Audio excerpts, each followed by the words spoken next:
শাসনের বিক্রি হয়ে যাবে এক শিশু সন্তানকে তেলেঙ্গানা থেকে উদ্ধার করল পুলিশ। এই ঘটনায় আরও দুজনকে গ্রেপ্তার করা হয়েছে। প্রথমে অন্ধ্রপ্রদেশ থেকে গ্রেপ্তার করা হয় চক্রের মাস্টারমাইন্ড মহিলা শিবা নায়েককে। জেরায় তিনি তদন্তকারী জানান, তেলেঙ্গানার নিঃসন্তান দম্পতি একজন পিইএল্লাহার কাছ থেকে ৩ লক্ষ টাকা নিয়ে তিনি শিশুটিকে বিক্রি করেছিলেন। এরপরই তাকেও গ্রেপ্তার করে পুলিশ ও উদ্ধার করা হয় শিশুটিকে। সোমবার ট্রানজিট রিমান্ডে উদ্ধার করা শিশু এবং ধৃত দুজনকে নিয়ে আসা হয় শাসনে। প্রসঙ্গত, বারাসাত ২ নম্বর ব্লকের দাঁতপুর পঞ্চায়েতের বহিরা কালীবাড়ি এলাকার বাসিন্দা রবিন পাসওয়ান ওরফে বুড়ো এবং তার স্ত্রী টোটন সরকার চরম আর্থিক ভাবনায় দ্বিতীয় সন্তান ও এক কন্যা সন্তান জন্মের পর ১০ মাস পরেই বিক্রি করে দেন বলেই অভিযোগ। দত্তপুকুর থানার বামনগাছি স্টেশন সংলগ্ন এলাকার বাসিন্দা সোনালী শাহ ওরফে জাসমিনা বিবির মাধ্যমে এই শিশুটি বিক্রি করা হয়। জানা গেছে, সন্তান বিক্রির বিনিময়ে দম্পতি ৫০,০০০ টাকা পেয়েছিলেন। প্রায় ৪ মাস আগের এই ঘটনার খবর সম্প্রতি সূত্র মারফত জানতে পারেন বারাসাত ২ নম্বর ব্লকের চাইল্ড ডেভেলপমেন্ট প্রজেক্ট অফিসার।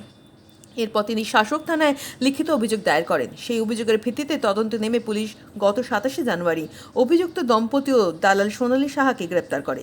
পরে আরও দুজন গ্রেপ্তার হওয়ায় মোট ধৃতের সংখ্যা বাড়ল ৫। একটা আন্তঃরাজ্য আমরা চাইল্ড ট্রাফিকিং র্যাকেট, এটা আমরা শাসন থানার পক্ষ থেকে আজকে আমরা এটা খানিকটা পর্দাফাশ করার জন্য আজকে এই প্রেস কনফারেন্স। বেসিক্যালি গত ২৬শে জানুয়ারি আমাদের কাছে একটি কমপ্লেন পড়ে। একটি বাচ্চা মেয়ে, একদম ছোট মেয়ে, ১৪ মাস বয়স, তার মায়ের বিরুদ্ধেই অভিযোগ ওঠে যে মা নাকি বাচ্চাকে বিক্রি করে দিয়েছে। কমপ্লেনটা আমাদের যিনি সিডিপিও আছেন, child development and protection officer, ওনার কাছ থেকে আসে। আমরা ইমিডিয়েটলি কেস স্টার্ট করি।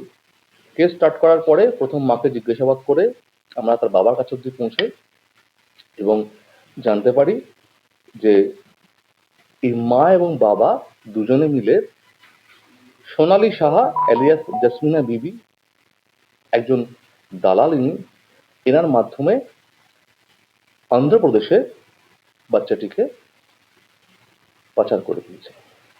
আমরা ইমিডিয়েটলি অ্যারেস্ট করি ৩ জনকে এবং একটা নতুন স্পেশাল পুলিশ টিম তৈরি করা হয় আমাদের। সেখানে যেমন আগে শাসন যেমন ছিল, তেমনি সিনিয়র অফিসাররা প্রত্যেকেই ছিলেন, প্রত্যেকেই জানতেন। এবং তারপরে আমরা প্রথম অন্ধ্রপ্রদেশের গুন্টুরে যাই। গুন্টুরে গিয়ে আমাদের টিম রেড করে। রেড করার পরে ওখান থেকে শিবা নায়েক বলে একজন সেকেন্ড মিডল ম্যান, একে আমরা অ্যারেস্ট করি। এবং এরপরে আমরা দেখতে পাই বেশ কয়েক হাত ঘুরেছে বাচ্চাটা। ঘোরার পরে আমরা সেখান থেকে আমরা যাই হচ্ছে গিয়ে নালগোন্ডা, তেলেঙ্গানাতে গিয়ে সেখানে আমরা পি ইলাইহা নামক একজন পার্সনের কাছ থেকে বাচ্চাটাকে পাই। উনি যখন পেয়েছিলেন বাচ্চাটিকে, উনি প্রায় ৩ লাখ টাকা দিয়ে বাচ্চাটিকে বিভিন্ন হাত ঘুরে উনি নিয়েছিলেন।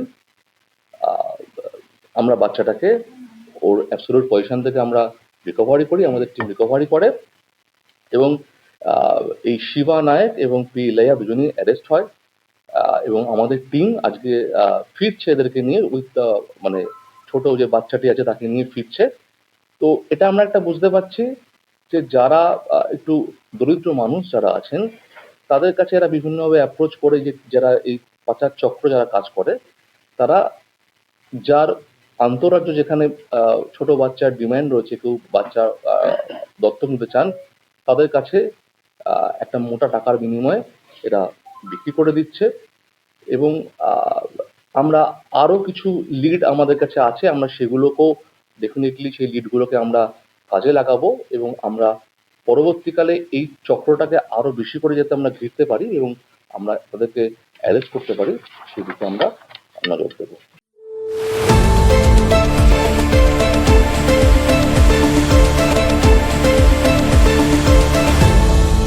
আপনারা দেখছেন এই বেলা বাংলা, শিরোনামে সবার আগে।